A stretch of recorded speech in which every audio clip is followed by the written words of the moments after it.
작은 서점.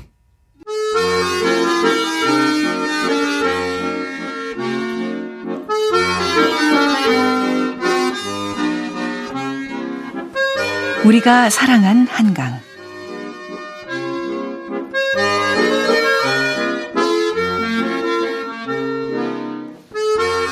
네, 안녕하세요. 작은 서점 최은정입니다. 이번 주는 한강 작가의 노벨 문학상 수상 1주년을 기념해서 특집 방송을 마련하고 있습니다. 어제에 이어서 이 3명의 소설가들과 함께 한강 작가의 작품과 또 그에 어울리는 노래를 함께 들어보려고 합니다. 자, 작은 서점 에디션 한강 OST 그 두 번째 시간 소년이 온다입니다.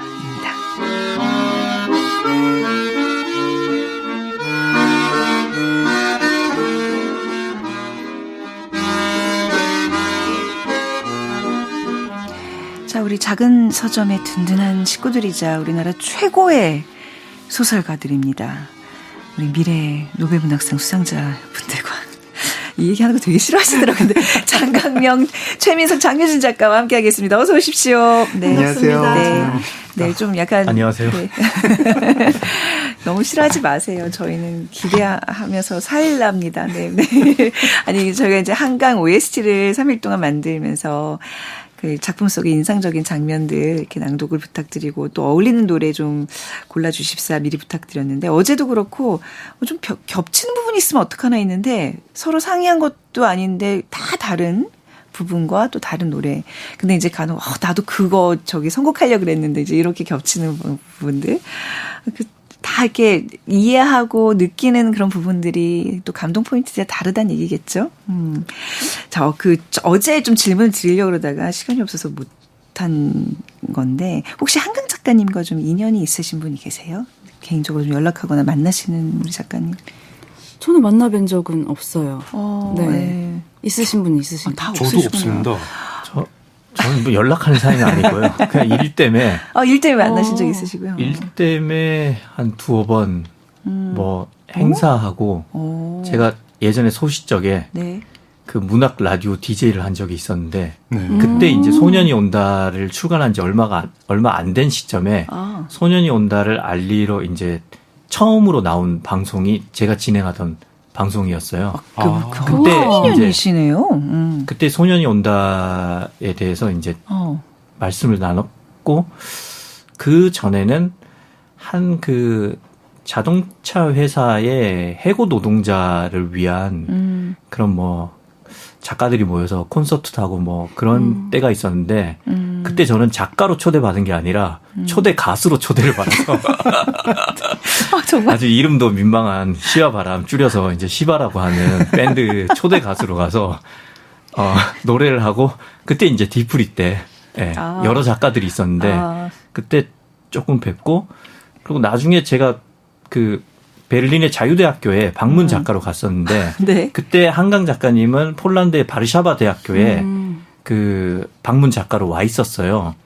그래서 제가 자유대학교에 이제 그 제 연구실에 가니까 한강 작가님이 그 한국문화원에서 낭독회와 독자와의 만남을 한다고 이렇게 그 팜플렛이 독일어로 인쇄돼서 제 책상 위에 있는 거예요. 네. 그래서 내가 베를린에 와 있는데 왜 굳이 바르샤바에 있는 사람을 그러니까 처음에는 아인슈텔러 코리아니시 뭐 이렇게 뭐 이렇게 써 있는 거예요. 한국 작가 초대의 밤. 그래서 내가 그걸 처음에 보고 내가 여기 와 있는데 굳이 뭘 누구를 초대했단 말이야.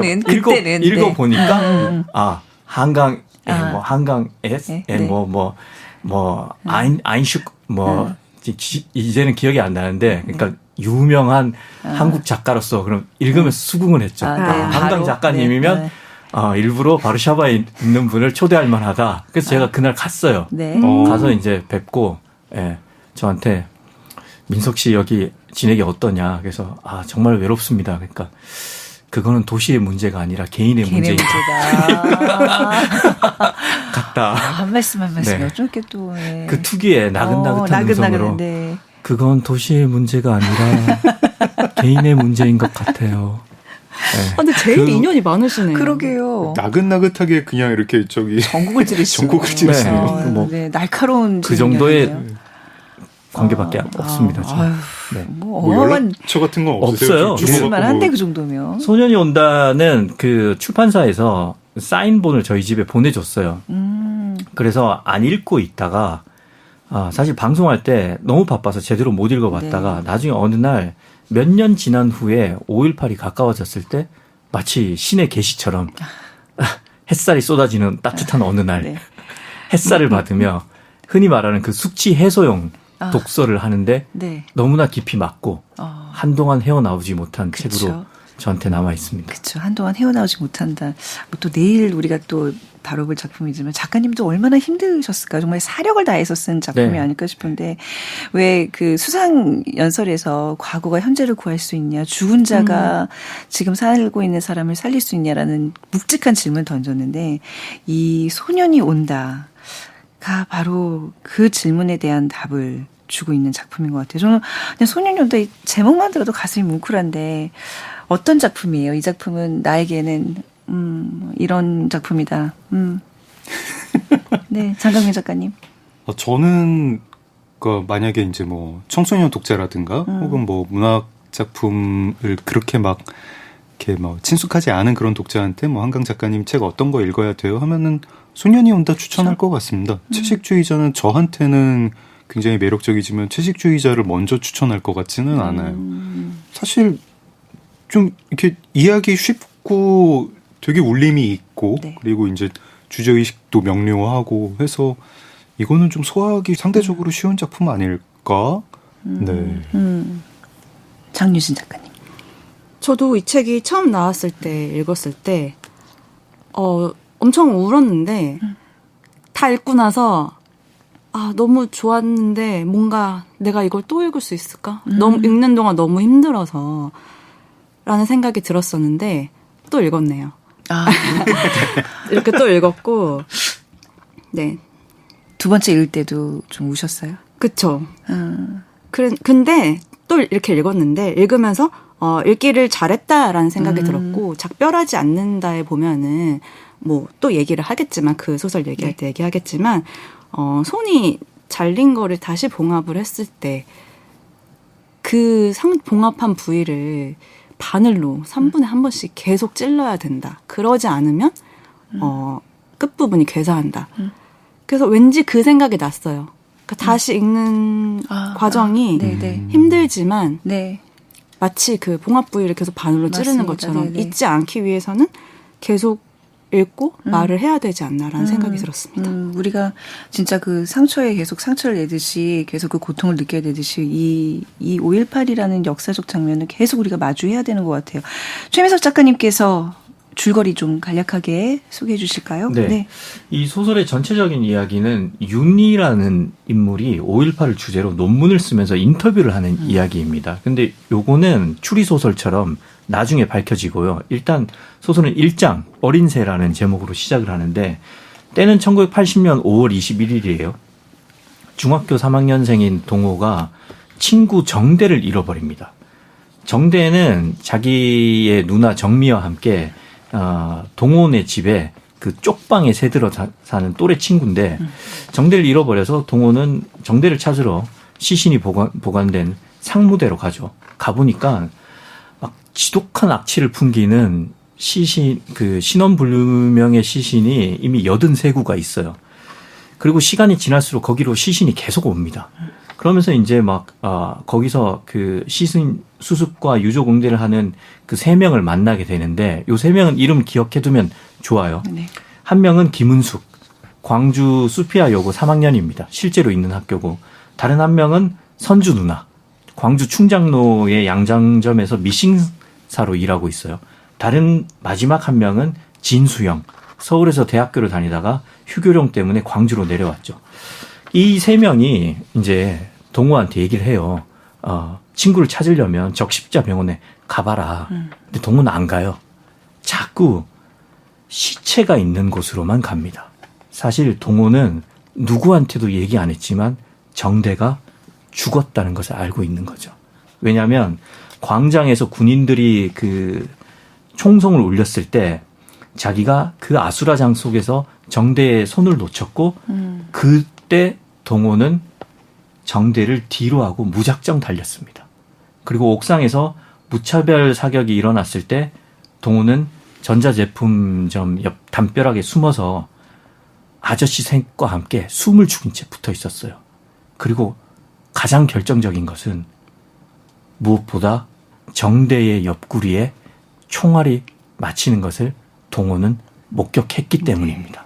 이러면서 1장이 끝나요. 그리고 2장 검은 숲으로 가면 이번에는 정대가 주인공입니다. 정대는 이미 죽어 있는 사람인데 자기 몸이 다른 시신들과 함께 이렇게 열십자로 포개어서 탑처럼 쌓여 있어요. 근데 동호가 정대를 찾을 수 없었던 이유는 군인들이 이 사람들의 시신을 군용 트럭에 던진 후에 은밀한 공터로 끌고 갔기 때문입니다.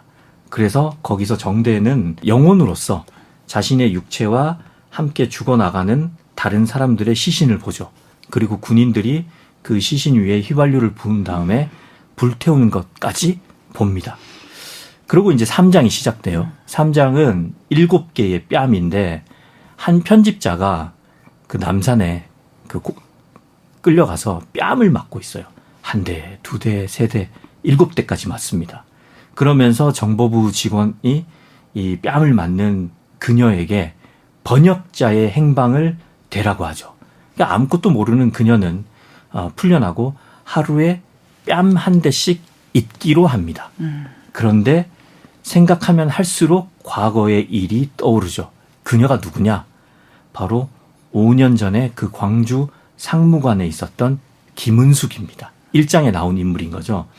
그러면서 5년 전의 일을 떠올리죠. 그때 서울에서 왔던 대학생 진수 오빠가 총을 들고 또 미싱사 선주 언니 역시 총을 메고 자기는 그때 도망을 갔다는 걸요.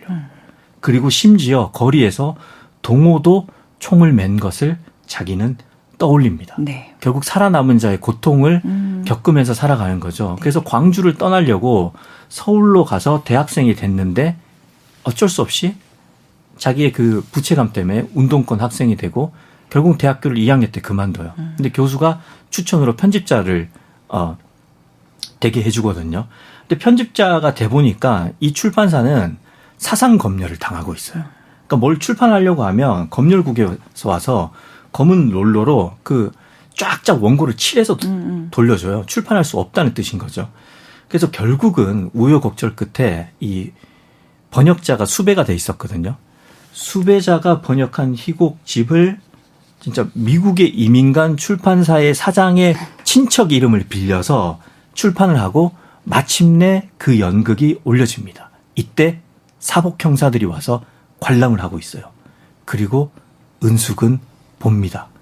이 배우들의 입에서 소리는 안 나지만 자기가 오랫동안 교육을 받기 때문에 외운 문장이 있거든요. 그 문장을 입모양으로 보고 알아채요. 그게 뭐냐면 당신이 죽은 뒤 장례식을 치르지 못해 내 삶이 장례식이 되었습니다. 그리고 연극을 보다가 이때 은숙은 환상으로 동호의 얼굴을 보게 됩니다. 그러니까 이런 식으로 4장에서는 진수, 5장에서는 선주, 그리고 6장은 동호 어머니, 그리고 제일 뒤에 에필로그에서는 논문을 쓴 윤 선생의 이야기로 광주의 그날을 여러 각도로 재조명합니다. 자, 이게 2인칭으로 이제 계속 서술이 되잖아요. 그게 굉장히 또 강렬하게 와 닿는 그런 좀 특이한 점이 있는 소설인 것 같은데, 자, 이걸 또 한번 낭독으로 만나면 어떤 느낌일지 본격적으로 한강 작가의 작품 속으로 들어가 보겠습니다. 시작을 또 장유진 작가님께서 해주시겠어요? 어떤 부분인가요? 네, 마침 네. 최민석 작가님께서 방금 소개해 주신 3장 7개의 뺨에 그 연극 부분, 그 소리는 내지 못하고 하고 있는 그 부분을 낭독해 보도록 하겠습니다. 아, 굉장히 숙연해지게 이 부분을 듣고 있는 이유는 아마도 비슷한 이유 때문일 겁니다. 이 부분에서 한번 다 왈칵 좀 눈물 흘렸던 기억이 있으시잖아요. 그렇죠? 네. 그 다시 읽는 거 쉽지 않잖아요. 내가 한번 내 감정이 흔들려서 한번 눈물을 쏟아냈던 그 지점을 다시 내 목소리로 읽으면 그거 쉽지 않은데 잘 읽어주셨습니다. 감사합니다. 네, 제가 잘 읽으려고 보시면 아시겠지만 이렇게 연습을 해왔어요. 그랬군요. 잘 끊어 읽으려고. 네. 참, 다 다시 귀로 들어도 어쩜 이렇게 사실 이 문장이 많이 이제 네. 따여서 돌아다니는 부분 중에 하나이긴 네. 해요. 요즘 또 텍스트입의 시대니까 많이 돌아다니는 부분인데 이 부분이 사실 이렇게 소리 내어 말하지 못한 부분이라는 거는 책을 안 읽어보신 분들은 모르잖아요. 네. 그래서 한번 꼭 일독을 권해드립니다. 네. 무슨 얘기를 보태야 되죠?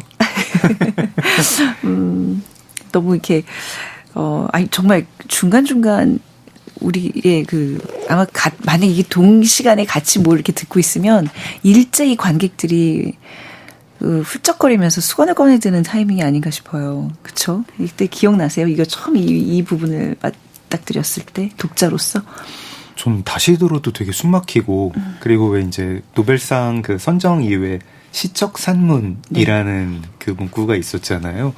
그거를 그냥 읽을 때에도 맞다. 굉장히 이렇게 한강 작가님 문장은 시하고 비슷하구나. 원래 시를 쓰셔가지고 그랬구나 싶은데 지금 장유진 작가님이 이렇게 옆에서 읽어주시니까 어떤 리듬감 같은 것도 느껴지고 시적 산문이라는 말 다시 생각하게 되고 그렇네요. 저는 이 7개의 뺨이라는 사실 이 부분 제가 이 부분만 낭독을 하긴 했지만 정말 잊혀지지 않는 장면들이 너무 많죠. 말씀하신 검열과에 갔을 때 원고를 막 처음에는 막 쭉쭉 긋다가 나중에 그 롤러로 막 밀어버리잖아요. 근데 그거를 다시 가방에 넣을 때 그게 다 타버렸다라고 표현을 하거든요. 다 타버리고 부스러진 검은 숲 같다. 그거를 가방에 넣으니까 마치 쇠를 넣은 것처럼 가방이 무겁다라고 하고 또 저는 분수대 지금 이 마지막에서도 분수대에서 물을 보았을 때라는 말을 하는데 용서할 수 없는 물줄. 네. 그러니까 그 광장에서 분수대가 나오는데 계속 전화를 해가지고 분수대에서 물이 나온다고 어떻게 이럴 수가 있냐고. 그러니까 뭔가 분수대에서 물이 나온다는 거 뭔가 그냥 좋은 상황, 뭐 나들이 가고 이런 느낌인 거잖아요. 그래서 이 분수대에서 물이 나오면 안 된다. 어떻게 물이 나오냐라고 하는 그 장면이 잊히지가 않아요. 그러니까 제가 저번에 채식주의자 네. 얘기할 때 저는 개인적으로 소년이 온다의 문장이 굉장히 미학적이라고 생각을 했다고 말씀드렸잖아요. 이 소설을 읽어보면 결국 구성이 이야기의 전모는 각 챕터의 말미에 조금씩 밝혀지거든요. 그러면서 거대 서사가 진행이 돼요. 그러면 챕터의 중간 부분은 뭐냐면 결국은 이제 이야기의 몸통에는 작가가 추구하는 미학적인 서술들이 많이 들어가거든요. 그래서 이 소년이 온다는 독자의 입장에서 보자면 이야기를 따라가고 싶은 욕구뿐만이 아니라 우리의 삶과 역사에서 발생했던 그 거대한 사건을 미학적이고 철학적인 관점에서 재현하고 싶은, 되새기고 싶은 욕구까지 충족을 시켜주는 거죠. 그리고 이제 이 소설이 보면 동호를 계속 2인칭으로 부르잖아요. 너. 그게 마치 독자 한 명 한 명을 호명하는 것 같아요. 네가 그러니까 거기서 너라고 하니까 너가 한 발짝 물러서 있지 말고 내 얘기를 좀 더 가까이 와서 들어라. 그러니까 이게 소설에 거의 없는 2인칭 기법이거든요. 그래서 이런 이 소설의 구성이 결국은 우리가 다 알고 있다고 생각하는 5.18, 그러니까 이미 역사적으로 많이 다뤄진 이야기일 수도 있는데 이것을 아름답게 재현해냄으로써 깊은 울림을 주는 것 같아요. 저는 가끔 이제 굉장히 큰 비극에 대해서 이제 쓴 글을 볼 때, 특히 이제 그 비극이 그렇게 오래지 않은 저희한테 여전히 상처가 되는 비극을 볼 때 그 글이 너무 예쁘면 좀 미운 거예요. 용서할 수 없는 물줄기를 보는 것 같은 그런 느낌이 들 때가 있어요. 되게 이렇게 테크니션이 잘 다듬으면 문장이 예뻐지죠. 예뻐지고 이렇게 다듬어지고 깎이고 이러는데 그럴 때 가끔 위화감이 들 때가 있거든요. 이 문장을 쓴 사람은 무슨 욕망이 있었을까? 어떤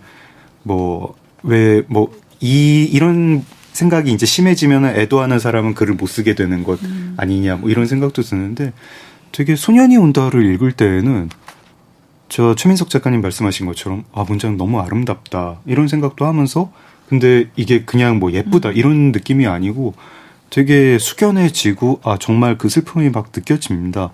그리고 뭐 이유에 대해서 생각을 해보게 되죠. 네. 이유에 대해서 생각을 해보게 되는데 뭐 저희한테 여러 가지 감정을 불러 일으키는데 특히 그 이 3장을 읽을 때 되게 어떤 모욕감이랑 굴욕감이 많이 들어요. 그렇네요. 맞아요. 네, 그렇네요. 네. 제목부터 네네. 되게 굴욕감이 많이 들고 보통은 이제 그 모욕감이나 굴욕감이 들면 저희의 기본 반응이 이제 분노하면서 아드레날린이 이제 치솟아 사서 저희가 이렇게 무슨 뭐 이렇게 좀 대중적인 TV 드라마나 영상물 같은 데서는 보통 보니 그런 존윅처럼 각성해가지고 갑자기 이제 뭐 내가 평화롭게 살기로 했는데 안 되겠다 하면서 이렇게 그 공격하고 싶은 마음이 되게 들죠.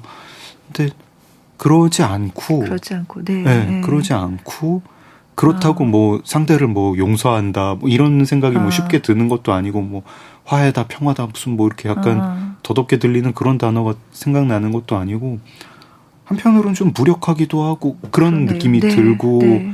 여기서 이제 여러 가지 질문들이 나오는데 책에서 인간이 근본적으로 잔인한 존재냐 뭐 이런 것도 묻고 저는 결말도 약간 어떤 질문이라고 생각을 하거든요. 그래서 뭘 어떻게 해야 되는 거냐 지금 살아남은 사람은 이라고 할 때 참 뭔가 마술 같다는 생각이 듭니다.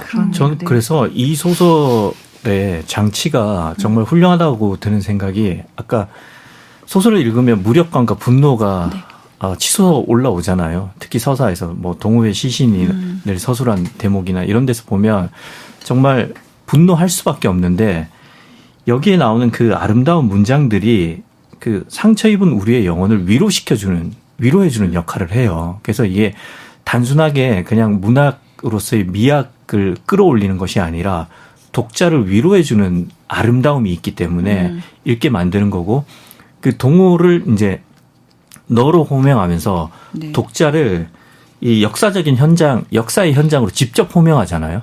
그리고 결국 이 소설이 이제 윤이라는 인물이 쓴 논문인데 이게 안 밝혀져요.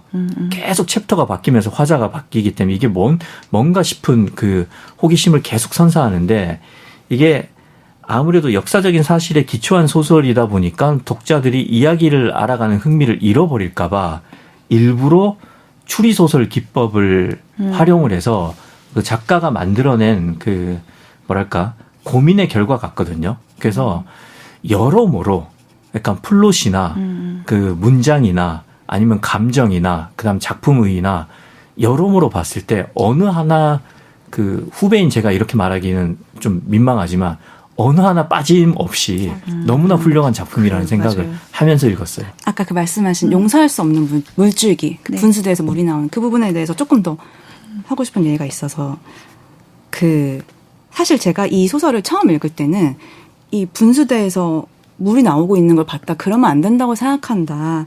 무슨 축제라고 물이 나오냐. 얼마나 됐다고. 이 부분을 인상 깊게 읽었다고 했잖아요. 근데 요번에는 제가 요번 특집을 준비하기 위해서 작별하지 않는다랑 같이 읽었잖아요. 그러고 보니까 이 분수대에서 물이 나왔던 게 너무너무 싫었던 이유가 사실 그 작별하지 않는다에서 주인공이 눈을 맞을 때 이 눈이 과거에 사람들이 맞았던 눈과 지금 내가 맞는 이 눈이 다른 눈일 리가 없다. 네. 네. 라고 얘기를 하잖아요. 근데 하늘에서 내리는 비나 눈은 그러니까 순환을 하는 거잖아요. 이 분수대에 물이 나오는 게 너무너무 용서할 수 없었던 이유가 그 앞장에서 이제 정대가 혼으로서 이제 얘기를 할 때 비가 막 내려가지고 시체에 피가 이제 막 씻겨 내려갔다고 나오잖아요. 그래서 그때 그 희생자들이 맞았던 비가 네. 돌고 돌아 저렇게 분수대의 물줄기로 나온다고? 그 생각 때문에 더 이 분수대의 물을 용서할 수 없었던 것 같다는 생각이 들었어요. 모든 게 순환. 그 왜 작별하지 않는다에서도 시체물이 다 육지로 그 섬에서 이제 그 바다로 이제 빠져나가는 그거 네. 얘기하면서 자기는 바닷고기를 먹지 안 않는다 먹는다고. 그러잖아요. 그렇죠. 우리의 이 일상은 누군가의 희생으로 그렇죠. 희생을 기반으로 하고 있다. 그렇네요. 자, 노래 한 곡 좀 들으면서 아직도 우리가 노래를 안 감정을 들었네요. 좀 수습을 좀 해 가겠습니다. 우리 장유진 작가님께서 낭독을 해주셨으니까 네. 노래도 한 곡 붙여주시죠. 네, 아이유의 러브 포엠 가져왔는데요. 가사 중에 홀로 걷는 너의 뒤에 내가 절대 노래가 그치지 않도록 하겠다. 너는 소리내서 울지 못하지만 내가 부르겠다라는 가사가 이 연극을 올리는 장면과 어울리는 것 같아서 선곡을 해봤습니다. 한강 작가의 노벨문학상 수상 1주년 기념 특집 우리가 사랑한 한강 작은 서점 에디션 한강 OST 두 번째 시간으로 소년이 온다 만나보고 있습니다. 이렇게 여러분들의 낭독과 또 어떤 작가들의 시선도 들어보고 음악까지 붙여서 이 시간 꾸미니까 한 그 소설이 진짜 입체적으로 다가오는 것 같아요. 오늘 또 연휴의 밤에 이렇게 함께 하시면서 아, 좋다라고 좀 청취자분들도 함께 느껴주셨으면 좋겠네요. 자, 이번에는 우리 최민석 작가님의 낭독으로 한번 이어가 볼까요? 네. 그 제가 골라온 대목은 줄거리 소개할 때 등장했던 서울에서 내려온 대학생 김진수 이 인물이 나중에 어딘가로 끌려가요. 예, 군부에 끌려가죠. 그래서 거기서 이제 식사를 배급받는데 이 군부에서 밥을 하루에 한 끼를 줍니다. 한 끼를 주면서 그거를 누군가와 즉 자기가 함께 싸웠던 투쟁했던 동료와 함께 나눠 먹으라고 하거든요. 딱 한 끼를 주면서 그 대목을 골라왔습니다. 너무 좋네요. 그러게요. 점점 그 인간성을 상실해가고 있는 그 와중에 또 이런 장면들로 그 상황을 표현해내고 있는 것 같습니다. 제가 이 장면을 가져온 이유는 한강 작가님의 소설을 읽다 보면 그 인간의 본연의 존재로서 그러니까 인간이라는 가장 근원적인 존재로서 생존에 필요한 게 뭐냐. 아주 밑바닥으로 추락한 인간들을 많이 보여주거든요. 네. 눈사람이 되어서 녹아가는 어떤 여인, 그다음 돈이 없어서 하루 종일 밖에 외출하지 못해서 그냥 집에서 밥 한 끼만 먹고 살아가는 인간. 여기 이 장면도 그렇고. 그래서 인간이 동물이라는 사실을 끊임없이 비춰줘요. 그래서 소설을 읽다 보면 결국 인간이라는 존재는 때로는 동지도 그저 밥 한 끼 앞에서 그냥 버거운 존재밖에 안 되는 동물이라는 걸 보여주잖아요. 예. 그래서 그런 대목의 뭐랄까 처절함, 심각성 이런 것들이 잘 드러나서 골라왔고요. 선곡은 그 소설에서 이 대목에서 계속 김진수의 눈을 얘기하잖아요. 네. 그 눈이 결국은 나중에 김진수의 양심과 존엄과 연결이 돼요. 네. 김진수는 갇혀 있을 때도 존엄성을 잃지 않습니다.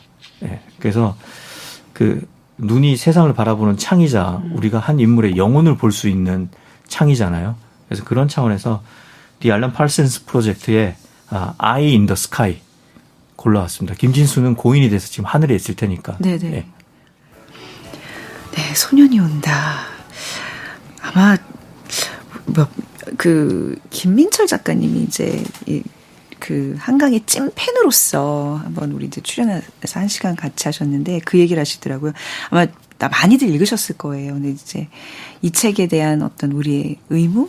우리는 이 책을 통해서 이 책을 읽는 것 자체가 연대의 행위다. 모든 사람들이 의무적으로 좀 읽었으면 한다는 얘기가 그걸 하셨는데 오늘 또 만약에 이 소설을 접하지 못하신 분이라면 저희 방송 듣고 꼭 한번 같이 좀 읽어주시면 좋을 것 같아요. 네. 연대의 의미 뭐 그런 걸 떠나서라도 노벨 문학상 수상작이잖아요, 그렇죠? 그리고 또 이거를 우리가 원서로 네, 우리 원서로 볼 수 있는 민족이잖아요. 네. 자, 이번에는 우리 장강명 작가님의 낭독을 한번 들어보도록 하겠습니다. 어떤 부분 가져오셨어요?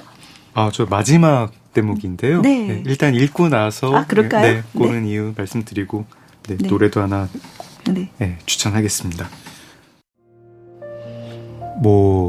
책이 이제 산자들한테 위로를 건네는 책이기도 하고 뭔가 저희에게 죄책감을 주기도 하고 저희에게 어떤 의무감을 얘기하기도 하죠. 그러면서 죽은 사람을 진혼이라고 하잖아요. 그 영혼을 달래는 책이기도 그런 작품이기도 하다고 생각을 해요. 마지막 장면이 제가 읽기로는 그런 거를 조금 노골적으로 드러낸 것 같은 정말 이 소년들의 무덤 앞에 초를 놓고 촛불을 켜는데 화자는 기도하지 않고 묵념하지도 않습니다. 저희들은 뭘 해야 될까?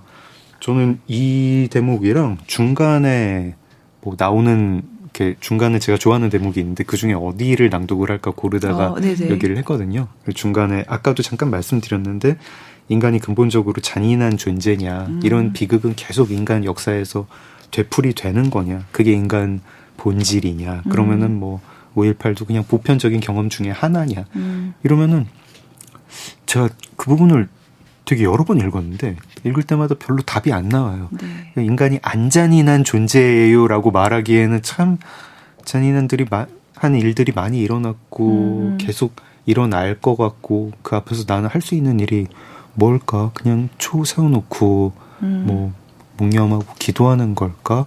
저는 기도라도 해야 되고 묵념이라도 해야 된다. 뭐 이런 생각이 좀 드는데요. 그 너무 큰 역사적 비극 앞에 그리고 저희가 이제 아마 작별하지 않는다도 이야기를 할 텐데 이거를 내가 어떻게 감당을 해야 될까? 저는 요즘 생각이 이건 사람이 사실은 감당 못하는 일이다.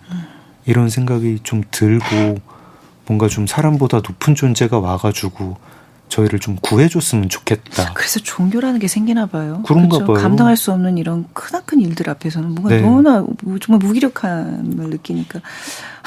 제가 뭐 이렇게 뭐 되게 열렬한 무슨 뭐 이렇게 신자라거나 이런 게 아니라 노래는 이런 노래를 갖고 왔어요. 게리 무어의 The Messiah Will Come Again. 구세주가 다시 오실 겁니다. 원래 원곡이 있고 게리 무어가 이제 가사 없이 연주하는 곡입니다. 근데 뭐 구세주가 오실 겁니다가 아니라 오셨으면 좋겠다. 뭐 이런 마음으로 그래서 좀 저희를 좀 달래줬으면 좋겠다. 그런 마음으로 갖고 왔습니다. 소년이 온다. 어제와 달리 굉장히 좀 이렇게 무거운 마음으로 저는 그냥 오늘 좀 가볍게 어차피 이제 내용 다 알고 한번 우리 감정 한번 이렇게 필터를 한번 걸러봤기 때문에 이런 느낌이 알 줄 알았는데 굉장히 마음이 무겁네요. 그러니까 하물며 작가는 어땠겠어요. 이 집필하시면서 얼마나 많은 죽음을 머릿속에 떠올리면서 마주했겠어요. 그렇죠? 정말 기간 동안 거의 매일 우셨다는 얘기가 있을 정도로. 왜 그랬겠어요? 그러니까 정말 왜 죽는지도 모르는 그 억울한 영혼들도 있었을 거고 불의에 맞서서 내가 죽음을 선택한 사람들도 있을 테고 그 많은 그 어떤 그 등장 인물들과 계속 호흡하고 그 사람들의 감정을 느끼고 표현한다는 거 쉬운 일이 아니거든요. 작가로서 이 세 분들도 이제 그런 경험들이 있으실 거 아니에요. 정말 내가 미처 감당하지 못할 정도로 빠져들었다가 어렵게 이렇게 빠져나오는 그런 경험들 있으시죠, 다들. 네. 정말 대단한 것 같지 않아요? 그런 면에서 한강 작가의 이 소설이 없으시구나. 표정들이. 나 이제 있어도 여기다가 지금 그런 거야. 감히 뭐 그런 표정이 너무 소소해서. 그래요? 저의 감정은 물론 다 있죠. 네네. 있어요. 있는데 약간 이렇게 배우들이 무슨 연기하고 나서 좀 빠져나오기 어렵다고 하잖아요. 무슨 역할 같은 거. 근데 저는 이렇게 좀 안 좋은 내용의 소설인데 그거를 쓰고 나서 이렇게 되게 빠져나오기 힘든 때가 있었어요. 네. 그렇게 쓰면 몸도 아프고. 그러니까. 네. 실제로 병을 알아요. 병을 앓고 한동안 그 기운에서 헤어나오기 힘들죠. 예. 근데 뭐 제가 겪는 그런 감정은 워낙 작은 미미한 거라 이 대작 앞에서 덧붙여서 얘기하기가 민망하네요. 아니 김선영 편집자님이 소년이 온다 이제 연재하는 그 순간부터 같이 하시고 이제 끝에 노벨 문학상도 받고 이제 그거 다 하셨잖아요. 근데 이 연재가 끝났을 때 정말 이렇게 이 한강 작가님의 그 초췌해질 대로 초췌한 모습 보고 꽉 한번 안아드리고 싶었는데 차마 못했다고 이제 워낙 그땐 자기가 어려서 근데 이 소설을 딱 덮은 순간 이분이 만약에 내 앞에 있으면 진짜 와락 안고 엄청 많이 울어드렸을 것 같아요. 나 너무 날 것 같아. 그죠. 그래. 저는 그 편집자분 누군지 아니까. 그래요? 저는 그 어린 모습을 못 봤잖아요. 근데 그 어린 편집자일 때 그 선영님과 그 한강 작가님의 초췌한 모습을 생각을 하니까 못 안아줬다고 하는데 또 이제 한강 작가님 소설 계속 읽다 보니까 또 다른 병행 세계나 또 다른 누군가의 꿈에서는 꼭 안아줄 수 있지 않았을까? 그런 생각이 들어서 눈물이 납니다. 정말 다시 한번 그 경외심을 갖고 우리 한강 소설가의 작가님을 좀 들여다보게 된 작품입니다. 자, 소년이 온다를 오늘 함께 했고 내일은 이제 또 작별하지 않는다 함께 할 텐데요. 게리 무어의 The Messiah Will Come Again 이 곡 들으면서 오늘 이 시간은 마무리하도록 하겠습니다. 자, 장강명, 최민석, 장유진 작가님과 여기서 인사 나누도록 하고요. 작은 서점도 문 닫겠습니다. 지금까지 아나운서 최현정이었습니다.